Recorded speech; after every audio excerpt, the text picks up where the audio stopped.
Graças a Deus por mais essa oportunidade de nos reunirmos em nome de Jesus. É muito bom expressar a nossa gratidão através dos cânticos, né? Algumas letras falam profundamente ao nosso coração e é um privilégio que Deus tem nos concedido de podermos ter fome e sede dele, né?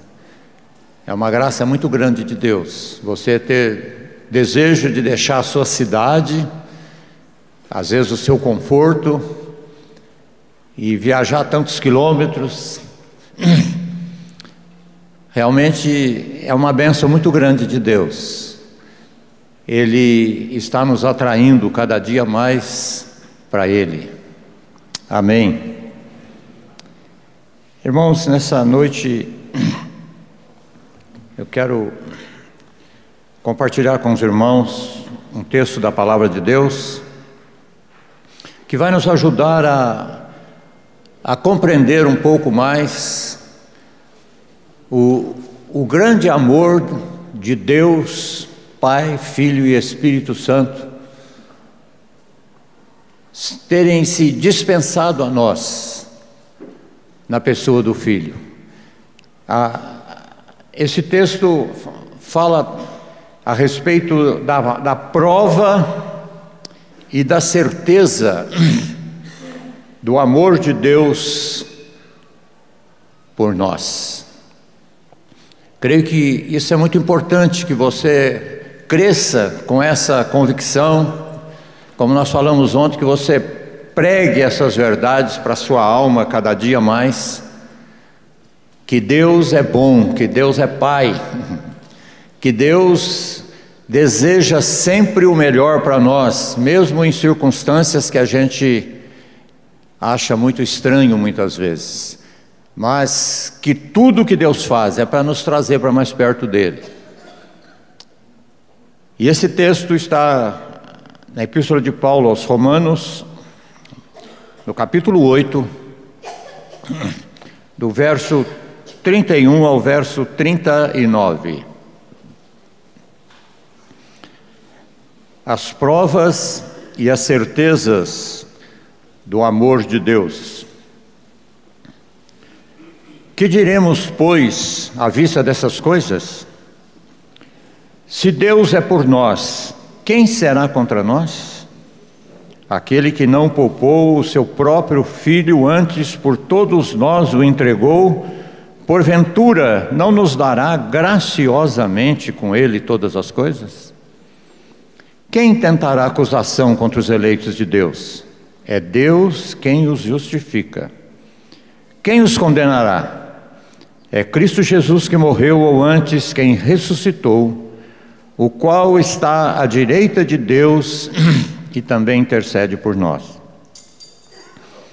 Quem nos separará do amor de Cristo? Será a tribulação, a angústia, a perseguição, a fome, a nudez, o perigo ou a espada? Como está escrito, por amor de ti somos entregues à morte o dia todo, fomos considerados como ovelhas para o matadouro.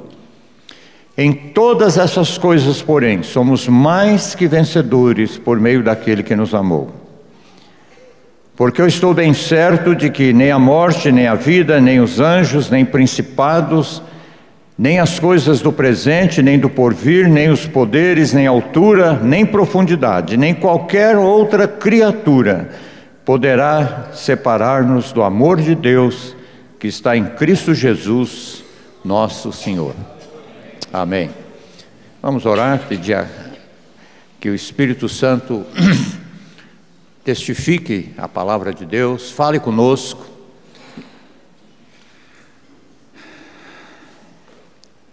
Pai, queremos nos colocar diante de Ti nessa hora, totalmente dependentes da Tua graça, da Tua misericórdia. Pedimos que o Teu Santo Espírito possa pairar sobre nós, iluminar a nossa mente, nos dar entendimento, aplicar na nossa vida verdades profundas da Tua graça e da Tua misericórdia. Nós te pedimos em nome de Jesus. Amém. Irmãos, nesse texto que nós lemos, você já deve ter percebido, Paulo faz 7 perguntas para nos ajudar a conscientizar do grande amor de Deus, do grande propósito de Deus, da sua imensa graça e misericórdia para nós em Cristo Jesus. É interessante que estas 7 perguntas, elas têm as respostas no mesmo capítulo.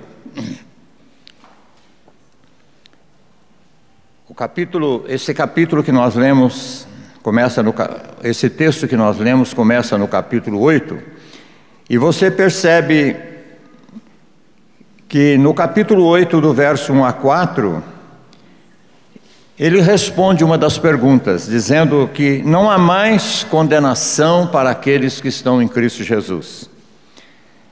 Do versículo 5 a 11, ele fala do pendor, da inclinação da carne e do espírito e as consequências que isso traz na nossa vida. Depois do verso 12 a 17, ele fala que agora somos filhos, herdeiros de Deus em Cristo Jesus. Depois do verso 18 a 25, ele vai falar justamente do já e do ainda não. Ele vai dizer que os sofrimentos presentes não podem ser comparados com as glórias que há de ser revelada. Ele fala das nossas dificuldades, das nossas tribulações aqui nessa vida. E é importante entendermos isso, irmãos. No final, versículo 26 a 30, ele vai falar da intercessão do Espírito e do propósito eterno de Deus em fazer o bem. E nós falamos ontem que o bem maior que Deus deseja fazer para nós é formar em nós o caráter de Cristo Jesus. Muitas vezes nós achamos que o bem deve ser circunstancial, mas Deus usa as circunstâncias e permite as circunstâncias para talhar profundamente em nós o caráter de Cristo Jesus. E esse texto então fala também, vai deixar claro dentro desse versículo 18 a 25, que fala do já e do ainda não. E fala de que se nós perdermos essa visão do porvir, da glória que vai ser revelada, nós vamos ter muita dificuldade de enfrentar as circunstâncias que nós passamos aqui. Porque nós precisamos de uma visão, assim como o tema do nosso encontro é visão celestial. Nós falamos no primeiro dia da visão de Paulo, que ele recebeu do Senhor. Mas o próprio Jesus, no capítulo 12 de Hebreus, deixa claro para nós que Jesus também tinha uma visão. Lá diz que é para nós olharmos para Jesus, autor e consumador da nossa fé, o qual pelo gozo que lhe estava proposto, ele suportou a cruz, a ignomínia, a vergonha. Jesus tinha uma visão, um propósito. E nós, como cristãos, precisamos ter esse propósito. Nós não podemos nos transformar em errantes, não é? O povo de Israel, quando saiu do Egito, até um certo período, eles eram peregrinos, eles tinham uma visão, um propósito, um alvo. Depois eles se perderam na trajetória e eles passaram a ser errantes no deserto. E é muito perigoso nós perdermos essa visão correta do propósito eterno de Deus para nós em Cristo Jesus. E às vezes nós temos que dar muita volta no deserto. E esse texto, então, vai nos ajudar bastante. E ele deixa claro, ele fala aqui do já e do ainda não. E é muito importante, irmãos, nós entendermos isso. Algumas verdades na Bíblia são verdades objetivas, fora de nós, que Deus já realizou. Deus já fez tudo em Cristo Jesus. Jesus declarou lá na cruz: está consumado. Aquilo está falando das verdades objetivas de tudo que Deus fez em Cristo. Agora, no ministério do Espírito Santo, essas verdades, tudo aquilo que Cristo conquistou para nós, está sendo dispensado a nós. A Bíblia é muito clara com relação a isso. Por exemplo, se você ler 1 Coríntios 15, 24 a 28, você vai ver que ali Paulo fala a respeito. Abra sua Bíblia lá, 1 Coríntios 15, 24 a 28.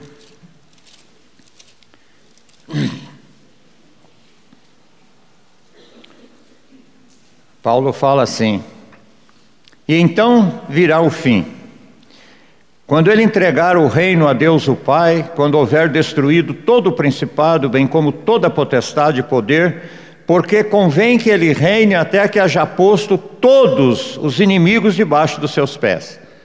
O último inimigo a ser destruído é a morte. Paulo era muito claro com relação a esse já e ainda não. Ele cria que objetivamente tudo já estava adquirido, consumado, realizado em Cristo Jesus. Mas ele sabia que Deus estava agora trazendo essas verdades para ser aplicada a nós. Algumas nós já podemos participar dela aqui agora. Por exemplo, a justificação pela fé, a paz com Deus, não termos mais condenação, sermos reconciliados com Deus, mas nós ainda estamos aguardando a plena redenção. E muitas vezes, se nós fizermos confusão, e tem muita gente fazendo confusão com relação a isso, né? Estão querendo tudo já aqui, agora.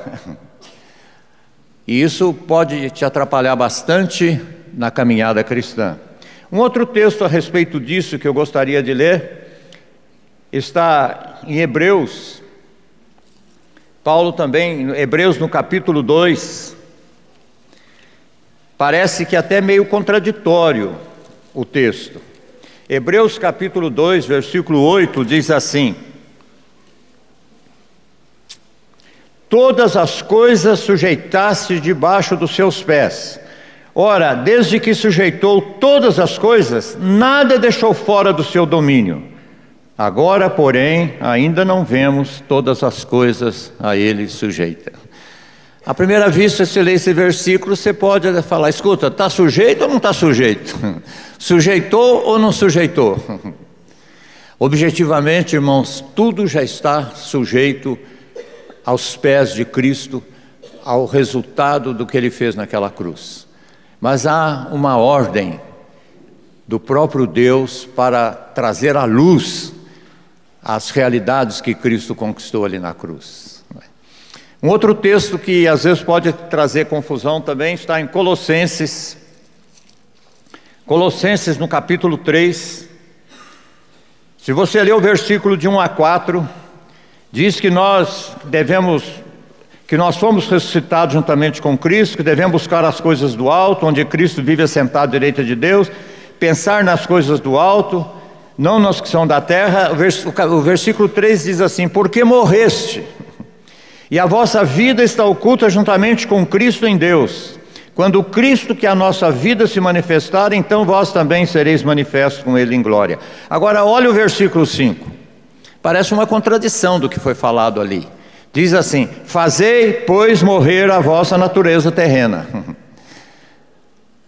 Então você pode dizer assim: mas morri ou não morri? E quanta gente entrou em confusão com isso. Conheço irmãos queridos que realmente entraram em confusão com isso. Objetivamente já está tudo consumado, nós fomos incluídos naquela morte, nós fomos já glorificados em Cristo Jesus. Agora o Espírito Santo está aplicando na igreja essas verdades. E quanto mais eu crer no que Deus fez, é isso que vai me dar condição para começar a fazer subjetivamente a verdade que já é objetiva. Quanto mais você crê no que Deus já fez, você vai começar a ter condição de experimentar de uma maneira experiencial, subjetivamente, cada dia mais as verdades de Cristo Jesus. Irmãos, as 7 perguntas são muito interessantes. E eu te faria até um pedido. Experimente começar a ler os evangelhos e começar a notar quantas perguntas Jesus faz durante o seu ministério terreno. Você vai ficar muito assustado. E Paulo também, nas suas cartas, se você começar a ler, só aqui num capítulo ele fez 7. Você vai ficar também impressionado de ver quantas perguntas são feitas. E realmente é um método didático muito importante, quando você quer ensinar uma coisa para alguém, fazer uma pergunta a ela. Porque quando você faz a pergunta, você prende o raciocínio dela, prende a mente dela. E ela tem mais condições de ouvir, de entender aquilo que foi falado. Então aqui nesse texto nós vemos isso. Paulo faz essas 7 perguntas. E a primeira pergunta que ele faz está no versículo 31, primeira parte do versículo 31.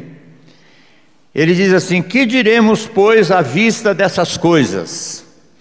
Irmãos, toda vez que você estiver lendo a palavra de Deus, que você vê essa expressão, pois, portanto, você deve voltar e ler um pouquinho o contexto, porque geralmente são deduções conclusivas que se vai fazer a respeito daquilo que foi falado.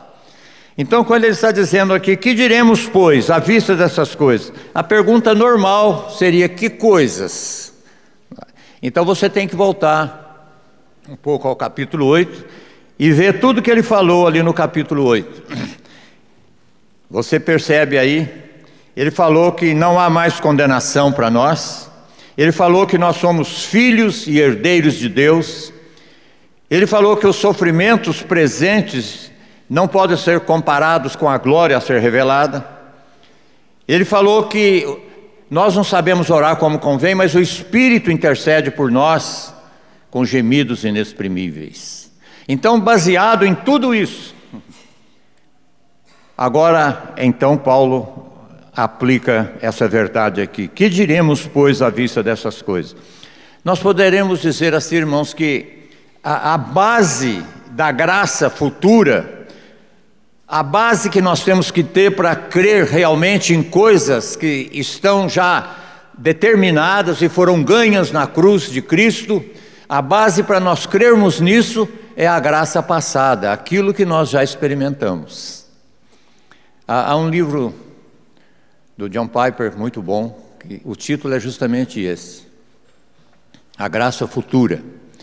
E ele trabalha muito bem isso, como que é a graça passada, aquilo que nós vimos que Deus foi fiel no passado, cumpriram as promessas no passado, é justamente isso que nos dá fé, nos dá esperança para crermos que as coisas futuras que Ele prometeu irão acontecer.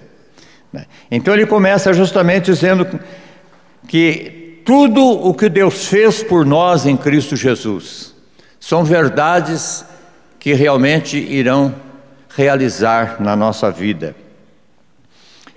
E quando nós começamos a ter essa convicção, quando nós realmente, mesmo diante de momentos difíceis, de tribulações, de momentos difíceis na nossa vida, essa esperança nunca morre dentro de nós.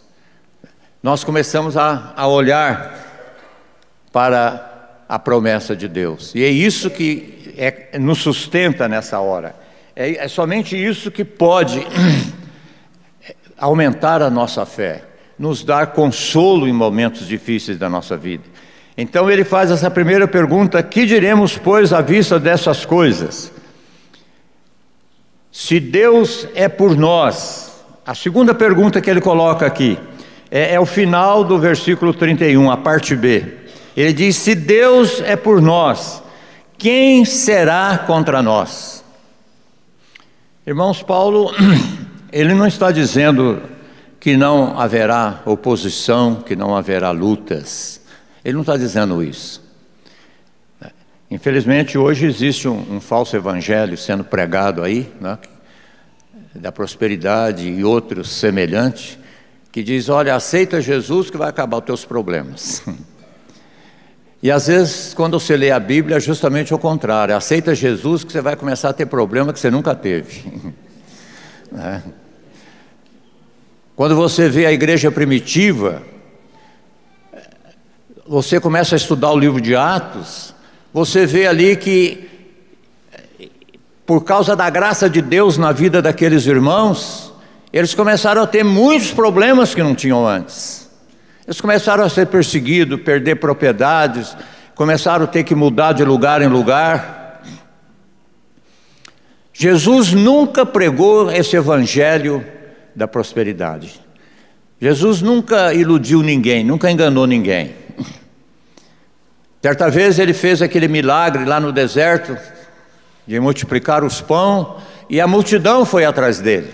E até os discípulos ficaram impressionados, falaram: Senhor, ó, a multidão está aí com a gente. Jesus foi, estão atrás do pão que eles comeram. E aí Jesus começa a pregar os princípios do reino, a renúncia. E o povo começa a ir embora. E ele vira para os discípulos e fala: vocês também não querem ir? Não querem ir? E parafraseando Pedro talvez disse assim: Senhor, se tivesse outro caminho, nós até que ia, mas não tem outro. Nós vamos ter que enfrentar esse mesmo. Então, irmãos, Jesus nunca prometeu que se você, pela graça de Deus, nascer de novo, se tornar um cristão, você não vai ter problemas. Talvez o problema vai começar dentro da sua casa, dentro da sua família. Muitas pessoas não vão entender aquilo que aconteceu com você. Então esse texto diz: se Deus é por nós, quem será contra nós? O próprio texto aqui nos ajuda a entender isso. O versículo 35 fala justamente de tribulações. Fala: quem nos separará do amor de Cristo? Será a tribulação, a angústia, a perseguição, a fome, a nudez, perigo, espada? O próprio texto está respondendo que nós passamos por isso muitas vezes. Quando você estuda a história da igreja, você vê isso. Hoje tem cristãos no mundo inteiro passando por tribulações, por perseguição, por mortes.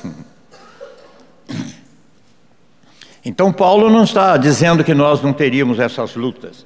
Ele está afirmando que mesmo em meio às lutas mais terríveis que nós possamos passar, ninguém pode prevalecer contra os eleitos de Deus.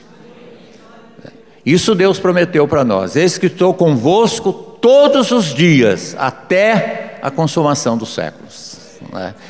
Então Paulo está deixando bem claro isso. Ele não está afirmando que não vai ter luta. Ele está afirmando que ninguém, reino nenhum, poder nenhum, pode prevalecer contra os eleitos de Deus. Agora, que tem luta, tem. O próprio Jesus disse: eu edificarei a minha igreja e as portas do inferno não prevalecerão contra ela. Ele estava falando de lutas. Então nós precisamos, nessa caminhada, perder esse conceito errado de que o cristão é blindado nessa vida. Ele tem imunidade. Né? Ele prometeu estar conosco. Ele prometeu nos dar graça para passar por momentos difíceis que nós temos que passar. Né? Então ele está dizendo: se Deus é por nós, quem será contra nós? O verso 38 e 39, Paulo explica que nada pode nos separar. Ele diz: porque eu estou bem certo. E olha bem quem que está falando. Você, quando estuda a vida de Paulo, você sabe o que aconteceu com ele. Ele dá testemunho disso, não é? Numa das suas cartas, falando quantas vezes ele foi açoitado, naufrágio, fome, perseguição, prisão, né? E ele diz assim: porque estou bem certo de que nem a morte, nem a vida, nem anjos, nem principados, nem coisas do presente, nem do porvir, nem poderes, nem altura, nem profundidade, nem qualquer outra criatura poderá separar-nos do amor de Deus que está em Cristo Jesus. Uma coisa que me chama a atenção aqui, não é do meu amor por Jesus, mas é do amor de Deus que está em Cristo. O amor de Deus que foi derramado no nosso coração. Lá Romanos 5 fala que o amor de Deus é derramado no nosso coração pelo Espírito Santo que nos foi dado. Irmãos, se nós temos perseverado, é unicamente pela graça de Deus, por causa desse amor que foi derramado no nosso coração. Porque se não fosse isso, há muito nós já teríamos desistido.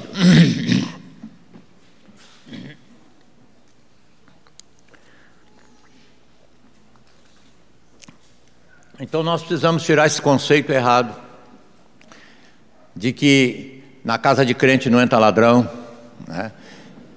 De que a crente não tem acidente de carro, não tem enfermidade, não tem câncer, não tem doença, né? Ele prometeu nos dar graça para passarmos por tudo isso, e tudo está debaixo de um controle soberano de Deus, né?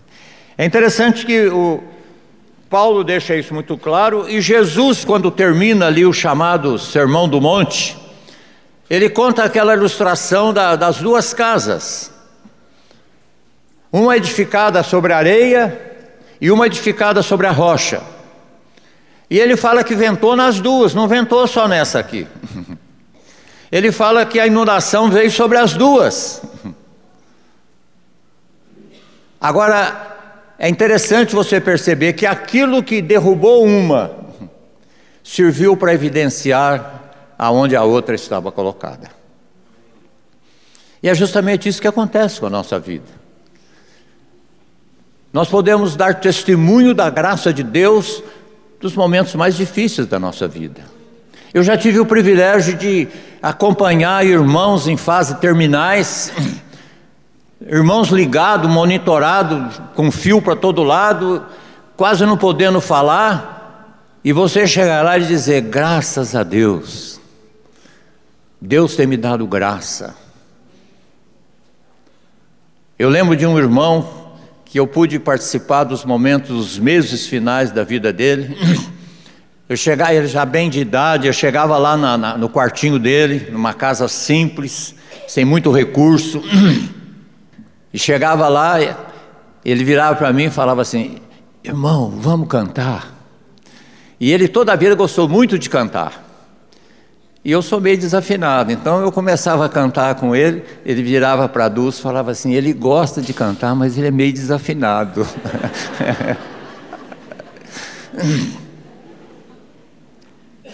Irmãos, eu ia lá para confortá-lo, eu saía de lá confortado. Eu saía de lá quebrado. E eu sei que muitos irmãos aqui talvez tenham essa experiência, esse privilégio de ver irmãos. Nós estamos lá agora em Maringá, com 2 irmãos passando por momentos assim, né? Mas você pode ver a graça de Deus, a misericórdia de Deus. Está ventando tremendamente na casa deles, está inundando, mas eles estão em cima da rocha. A segurança não está na casa, está na rocha. Então é interessante perceber isso, que Jesus deixou bem claro isso, que nós teremos lutas. Isso é muito importante, irmãos, essa mudança de conceitos errados na nossa cabeça. Lembra que eu falei ontem?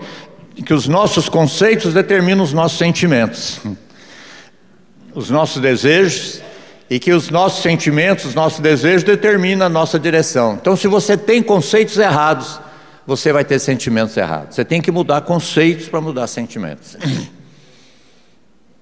Para que você possa ter essa caminhada diante do Senhor.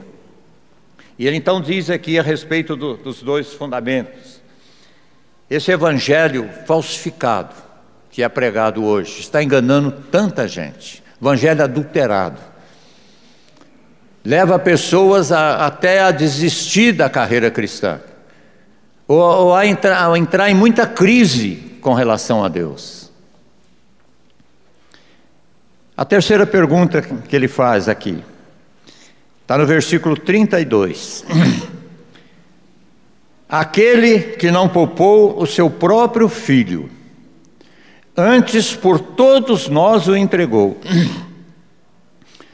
porventura não nos dará graciosamente com ele todas as coisas?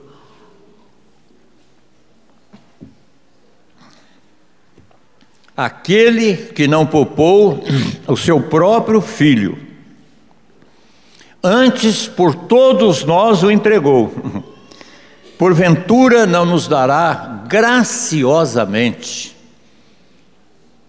Não é por mérito, é graciosamente todas as coisas. É interessante que esse versículo, irmãos, ele contém um fundamento e uma promessa. O fundamento está no 32a. Ele diz assim: aquele que não poupou o seu próprio filho. Que fundamento sólido, tremendo é esse, irmãos? Toda a nossa esperança está justamente baseada nesse fundamento. Aquele que não poupou o seu próprio filho. Se ele nos deu a coisa mais difícil, se quando éramos inimigos, ele nos reconciliou com a morte do seu filho.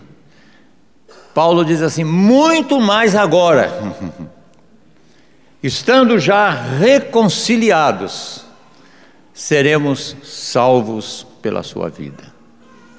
Irmãos, se ele deu o mais difícil, que foi a encarnação do seu filho, o sofrimento do seu filho, a morte do seu filho, será que ele vai agora negar as coisas mais fáceis? Por isso que está baseada num fundamento e numa promessa. E a pergunta talvez que nós deveríamos fazer diante desse versículo é: quem realmente matou Jesus? Quem foi o primeiro responsável pela morte de Jesus? Alguns versículos podem nos ajudar a entender isso, irmãos. A Bíblia deixa claro que foi Deus o Pai. Romanos 8:3 diz assim: Deus enviou seu Filho. Foi Deus que enviou o Filho. Quando você lê lá em Gálatas, no capítulo 1, versículo de 1 a 4, você vai ver que houve uma harmonia, houve um consenso divino entre o Pai e o Filho. O Pai determinou e o Filho submeteu plenamente à vontade do Pai. O texto diz que Deus enviou. Romanos, esse que nós estamos vendo, 8:32, diz assim, que Deus o entregou. Foi Deus que o entregou. Atos, eu li anteontem com os irmãos esse texto, Atos 2:23, diz que Jesus foi entregue pelo determinado desígnio e presciência de Deus. Você lê isso em Atos 2:22, quando está falando a respeito da igreja primitiva. Irmãos, eles tinham os conceitos certos na cabeça. Eles sabiam que Deus usa meios, que Deus usou a política e a religião da época para fazer tudo que Deus havia determinado. Mas eles sabiam que era a vontade soberana de Deus. Atos 4:27-28 diz a mesma coisa. Diz assim, que Deus permitiu que eles fizessem tudo o que a mão e o propósito de Deus havia pré-determinado. Isaías 53 fala que o Senhor fez cair, Deus fez cair sobre Cristo a iniquidade de todos nós. Foi imputado nele, nós vimos na primeira noite. Foi colocado sobre ele o nosso pecado. para que nós pudéssemos ser feitos justiça de Deus. Isaías 53:10 diz: todavia ao Senhor agradou moê-lo, fazendo enfermar. Irmãos, durante muitos anos da minha vida eu tive muita dificuldade com esse texto. Dizer que Deus se agradou em moê-lo, fazendo-o enfermar. E Paulo trabalha isso de uma maneira muito clara. E a pergunta então que nos resta fazer é: por que que Deus não poupou o seu filho?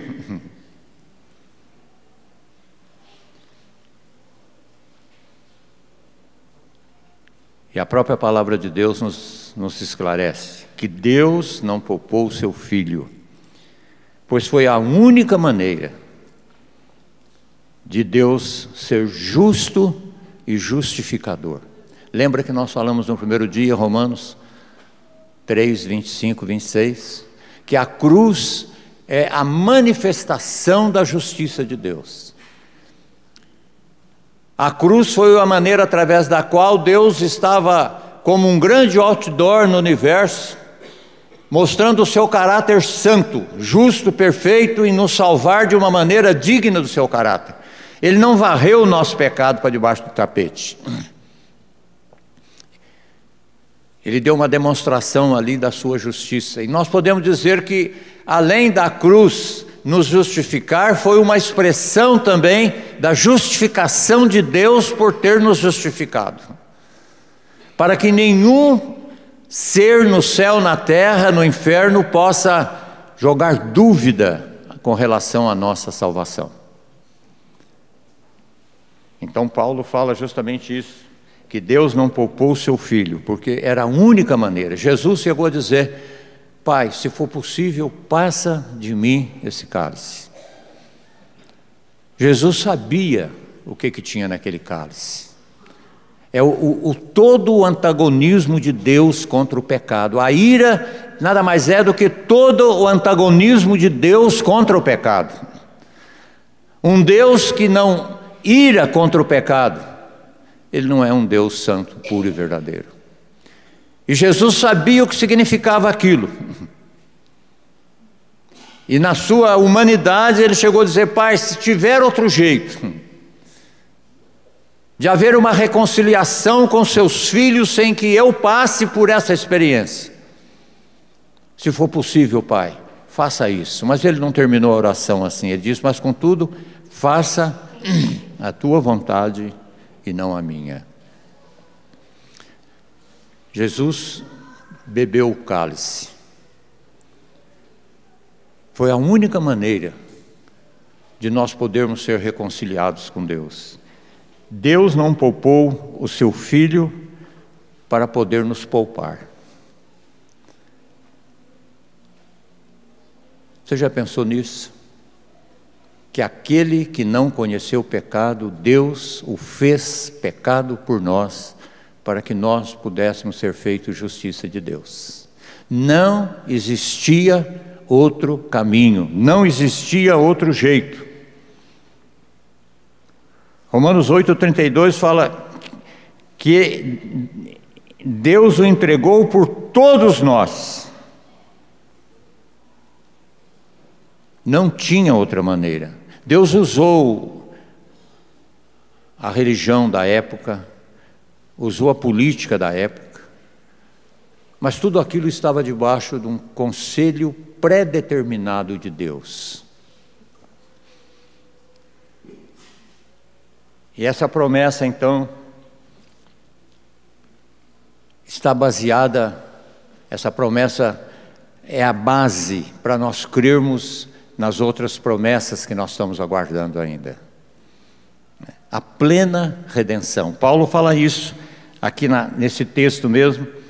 Ele diz assim, versículo 18: porque para mim tenho por certo que os sofrimentos do tempo presente não podem ser comparados com a glória que há de ser revelada.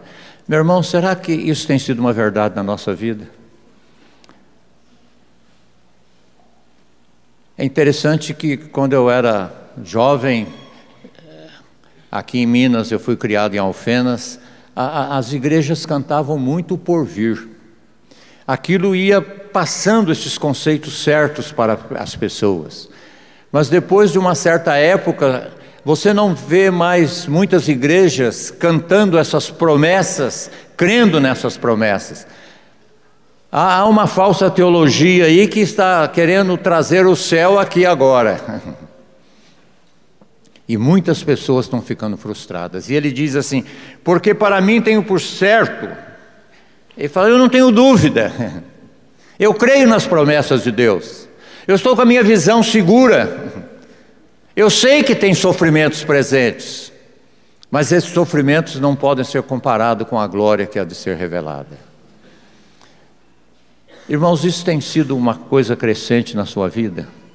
Você tem experimentado isso em momentos difíceis da sua vida? É lógico que nós sentimos na nossa humanidade, na nossa limitação, a nossa alma perturba muitas vezes, mas você tem tido essa esperança, essa âncora firme que foi jogada na graça de Deus? Você espera essa plena redenção? E Paulo fala aqui justamente sobre isso. Ele diz, a ardente expectativa da criação aguarda a revelação dos filhos de Deus. Paulo parece que está dizendo assim que a criação, que todo o restante da criação, ela tem uma consciência que existe uma ordem de redenção, que primeiro será redimido os filhos de Deus. Quando eu leio isso aqui, me forma na mente uma ideia assim de que a natureza toda está na ponta do pé olhando para nós, a igreja, e dizendo, gente, submeta, entrega logo, porque há uma ordem de redenção. Primeiro os filhos de Deus, depois todo o universo vai ser redimido. E Paulo está falando isso aqui. A ardente expectativa da criação aguarda a revelação dos filhos de Deus. Pois a criação está sujeita à vaidade, não voluntariamente, mas por causa daquele que a sujeitou, na esperança de que a própria criação será redimida do cativeiro da corrupção para a liberdade da glória dos filhos de Deus. Você crê que vai haver um novo céu, uma nova terra? Onde nós vamos ter a presença de Jesus, nós vamos estar com a mente redimida, nós vamos poder contemplar em Cristo toda a plenitude de Deus, que não vai haver mais morte, que não vai haver mais dor, não vai haver mais lágrima, não vai haver mais separação. Irmão, quando você começa a ler Apocalipse 21, 22, parece que começa a nascer em você uma expectação, um desejo de dizer, Senhor, por que está demorando tanto? Né? Ou às vezes você perguntar, o que eu estou fazendo aqui? A não ser fazer a vontade de Deus. Né? Irmãos, quando nós vamos crendo nessa verdade, a gente vai tirando as raízes aqui desse mundo devagar. Nós somos comparados com o trigo. O trigo e o joio, eles se parecem por fora, mas por natureza eles são diferentes. O joio, ele vai afundando cada vez mais a raiz na terra. É difícil arrancar um joio. O trigo, à medida que ele vai amadurecendo, ele vai soltando a raiz.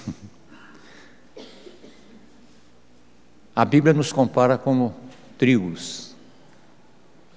A pergunta que eu faço para o irmão essa noite é essa: você está percebendo que as suas raízes estão se soltando desse mundo? Você se considera um peregrino e forasteiro aqui? Tem crescido na sua mente cada dia mais esse alvo, esse propósito, a volta do Senhor?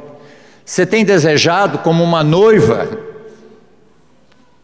deseja a volta do noivo? Porque uma noiva que não deseja ardentemente o dia do casamento, alguma coisa está errada no coração dessa noiva.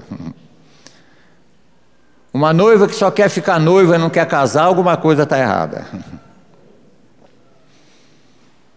Irmãos, se não estiver crescendo em nós cada dia mais esse anelo pela volta de Jesus, esse grito lá dentro de nós, esse gemido, Maranata, vem Senhor Jesus.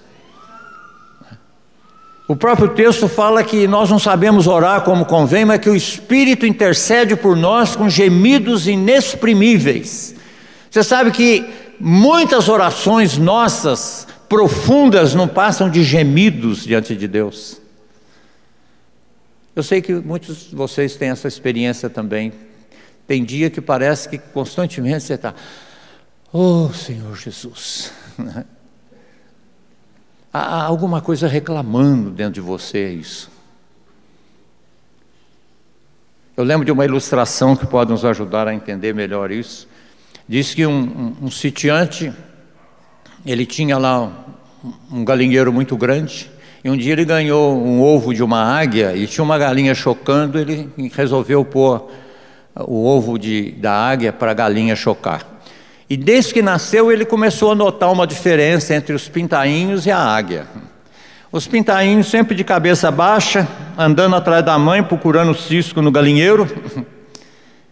E a águia estava constantemente, abria as asinhas desde pequeno, olhando para cima.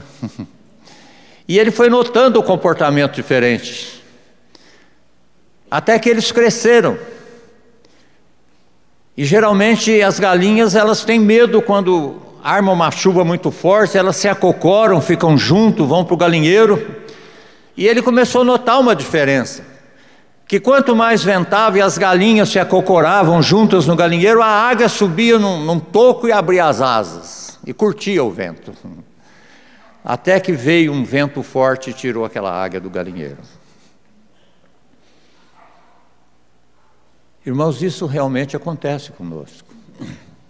Talvez poderia perguntar, né? Que tipo de crente nós somos? Águia ou galinha? Será que nós andamos com a cabeça baixa, contente com esse galinheiro aqui, com todo esse cisco que tem aqui? Ou você sente que dentro de você tem um clamor pela graça de Deus, um gemido constante? E Paulo fala disso aqui dizendo, porque sabemos que toda a criação a um só tempo geme. Interessante que a gente não escuta esse gemido da criação, não é? Mas Paulo diz que existe um gemido em toda a criação. E suporta a angústia até agora. A criação também, irmãos, o pecado, ele contaminou o mundo todo. Lá em Gênesis você vê que quando o homem pecou, Deus disse, maldito é a terra por causa de ti. Nós moramos numa terra amaldiçoada, irmãos. Ela vai ser redimida, ela vai ser restaurada, mas por enquanto nós moramos numa terra amaldiçoada. O pecado do homem contaminou o cosmos. E Paulo aqui está dizendo justamente isso, que não somente ela, mas nós também, que temos as primícias do Espírito. É interessante que Paulo usa muito essa figura de primícias do Espírito. Lá em Efésios mesmo ele fala que nós temos a primícia do Espírito, o penhor do Espírito. Quando você estuda o Velho Testamento, você vai ver nas festas de Israel, eles tinham as festas das primícias, dos primeiros frutos, que era uma garantia de uma grande colheita depois. Eles levavam ali uns molhos de trigo para que o sacerdote movesse, como aqueles primeiros frutos eram um sinal, uma garantia de uma grande colheita. E Paulo diz que o Espírito que nós temos hoje é a primícia do Espírito, é um selo, é uma garantia que Deus deu para nós, de que Deus vai fazer a grande colheita dele.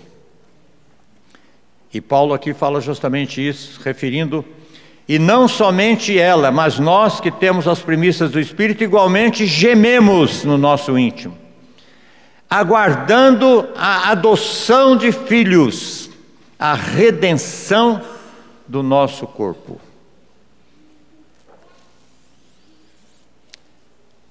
Irmãos, nós não podemos perder esse alvo.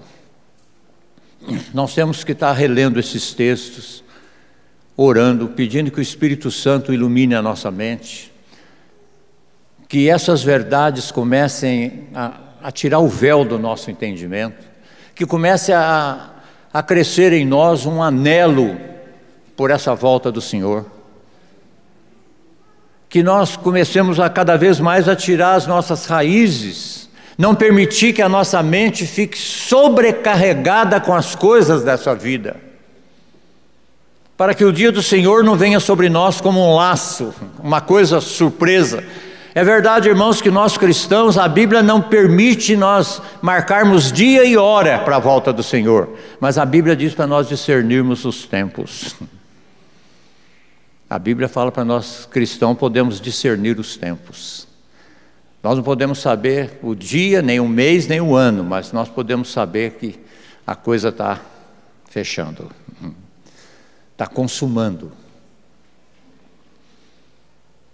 Jesus falou que quando tivesse acontecendo essas coisas, Ele dá vários sinais.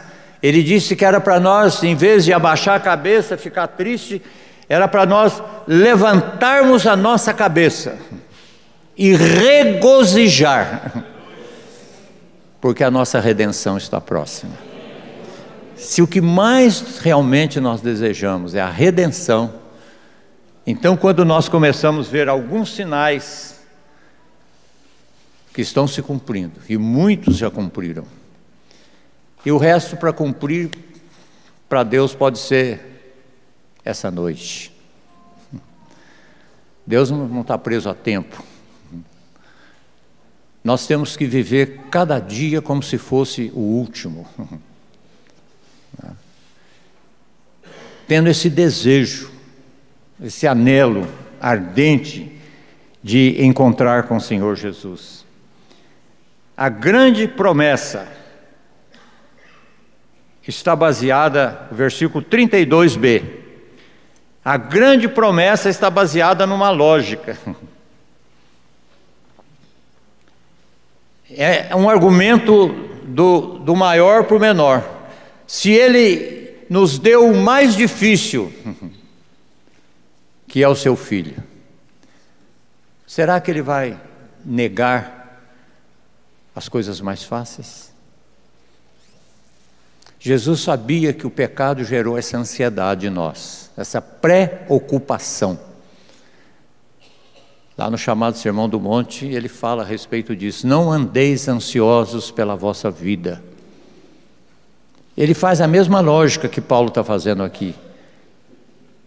Ele fala assim, não é o corpo mais do que o vestido.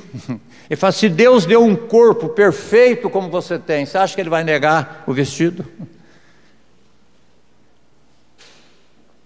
E quantas vezes, irmãos, nós andamos ansiosos com essas coisas e acabamos perdendo essa visão que nós precisamos ter, grandemente. Então toda essa promessa está baseada nesse fundamento, de que Deus foi fiel, Ele nos deu o mais precioso que Ele tinha, e que Ele cuida de nós, e que nós podemos descansar plenamente no trabalhar de Deus. Irmãos, terminando, eu queria fazer algumas aplicações para nós. Quanto mais nós compreendemos a soberania de Deus, quanto mais nós cremos num Deus que controla, que determina todas as coisas no universo, isso nos dá a condição de começar a crer mais na graça de Deus. A soberania de Deus é alguma coisa que pode ser crescente na nossa vida. À medida que você vai lendo a palavra de Deus, vai lendo textos, você vai começando a crer num Deus que controla, que determinou, que criou e que nada escapa do seu controle. Sem anular a nossa responsabilidade, a maneira de nós respondermos às oportunidades que Deus está dando. Mas, irmãos, a nossa responsabilidade humana não anula a soberania de Deus. não anula de maneira nenhuma aquilo que Deus determinou na eternidade. Então eu creio, irmãos, que quanto mais nós compreendermos a soberana graça de Deus, mais nós vamos combatendo essa ansiedade que todos nós temos. Nós vamos começar a aprender a descansar, a esperar, a confiar, a crer que Deus não perdeu o controle. A segunda coisa importante que nós podemos ver desse tempo que nós estamos meditando aqui é que nós teremos luta, dificuldades, oposições nessa vida, mas que nada pode nos separar do amor de Deus que está em Cristo Jesus. Você já teve experiência que às vezes você está andando com seu filho num determinado caminho e vai passar por um escuro, um lugar perigoso, até uma certa distância ele vem segurando na sua mão, mas quando chega naquele momento que o amedronta, ele fala: pai, segura na minha mão. Ele quer ter certeza que é você que está segurando a mão dele, porque ele tem medo de que naquele momento, se é ele que está segurando a sua mão, ele pode soltar. Irmãos, se fosse apenas o nosso amor, seria uma coisa muito limitada. Mas o texto diz que é o amor de Deus foi derramado no nosso coração. É Ele que nos sustenta. Paulo diz que nada, e ele coloca todas as dificuldades possíveis, mas nada pode nos separar do amor de Deus que está em Cristo Jesus, nosso Senhor. Nem a morte, nem a vida, nem doença, nem potestades, nem poderes, coisa nenhuma pode nos separar do amor de Deus que está em Cristo Jesus, nosso Senhor. E a outra coisa que nós aprendemos aqui, irmãos, é que a graça futura, ela tem como base a graça passada. É interessante quando você lê muitos salmos, você vê que ali o salmista está dizendo para eles relembrarem do que Deus fez, aquele Deus que foi fiel, relembrar a misericórdia de Deus, relembrar a fidelidade de Deus. E isso tem que acontecer conosco também, em momentos às vezes difíceis da nossa vida, que nós nos perturbamos muitas vezes facilmente, mas nós precisamos colocar a nossa mente na palavra de Deus, nas promessas de Deus. É a única coisa que pode nos sustentar nessa jornada aqui. Nós não temos nenhuma esperança em governo nenhum. A nossa esperança é Jesus Cristo. E que Ele nos dê a graça que enquanto nós estamos aqui como peregrinos e forasteiros, que nós possamos estar cada dia mais abrindo esse véu diante de nós, da volta do Senhor, da plena redenção, do novo céu e da nova terra. E que isso possa gerar em nós esse anelo, esse desejo, que nós possamos começar a ter um sentimento de uma noiva que está ansiosa por o dia do casamento. É interessante que a noiva, quando vai aproximando o dia do casamento, tudo que ela vê está relacionado ao casamento. Se ela vê uma cortina, um sapato, um quadro, tudo para ela está relacionado ao casamento. Irmãos, é possível nós estarmos caminhando aqui nesse mundo e todas as coisas nos fazer lembrar desse dia maravilhoso. Que isso seja uma realidade no nosso coração. Amém? Vamos orar. Pai, obrigado pela Tua palavra, Senhor. Obrigado pelo ministério do Espírito Santo que trabalha essa palavra produzindo fé no nosso coração, mudando os nossos conceitos, começando a colocar em nós cada dia mais um desejo pela Tua volta, Senhor. Um desejo pela plena redenção. O Senhor conhece cada vida que está aqui, Senhor, nessa noite. A caminhada de cada um, talvez alguns estão desanimados, passando por momentos difíceis, financeiros, por doenças familiares. Senhor, mas dê a eles a graça de crer que em meio a tudo isso, nada pode os separar do amor de Deus que está em Cristo Jesus, nosso Senhor. E que eles possam aprender a esperar, a confiar, e até mesmo a descansar em situações adversas, crendo que o Senhor não perdeu o controle da história. Nós te pedimos em nome de Jesus. Amém.